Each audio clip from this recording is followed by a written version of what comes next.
চব দৰ্শকবিনসকল ইয়াত বানপানী সকলোতে বানপানী হৈ গৈছে আৰু আমি দৰ্শকসকলৰ লগত কথা পাতিম। আপুনি কওক আপোনাৰ ইয়াত কি অসুবিধা হৈছে? মোৰ অসুবিধা হৈছে পানী নাই, আমাক পানী খাব নাই, ঘৰ ভাঙিবলৈ লৈছে, একে হ'ল ঘৰ ভাঙিবলৈ হৈছে আৰু পানী আমাক সুবিধা দিয়ক। হেমন্ত বিশ্ব শৰ্মা আমাক আপুনিতো মোকতো ভাগিনে কয়, ভাগিনে হয়, ভাগিনক এইটা দিব লাগে, পানী সুবিধা দিব লাগে বুলি ক'ব লাগিব আপুনি, নহ'লে নহ'ব দাদা। হেমন্ত বিশ্ব শৰ্মা মামা আৰু তাত কোনোবা দাদা সতি আছে নেকি সেইটো ক'ব লাগিব। হেমন্ত বিশ্ব শৰ্মা মামা আমাক খাবলৈ পানী নাই, চব বেয়া হৈ গ'ল পানীকেইটা। আমাক হেমন্ত বিশ্ব শৰ্মা মামা আমাক কিবা দিয়ক, আমাক খাবলৈ কিবা দিয়ক।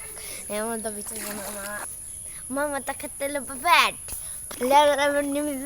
আপোনালোকক আপুনি দেখুৱালোঁ চক হৈ পিনে চব পিনে বানপানী হৈ গৈছে আৰু ইয়াৰ খাবলৈ পানী অসুবিধা হৈ গৈছে। সকলো পিনে দুৰ্ঘটনা সিহঁতি বহি থাকিবলগীয়া হৈছে পৰিস্থিতি আৰু ইয়াৰ চাহাৰা এইটো আছে হেমন্ত মামা বুলি চাহাৰা লৈছে।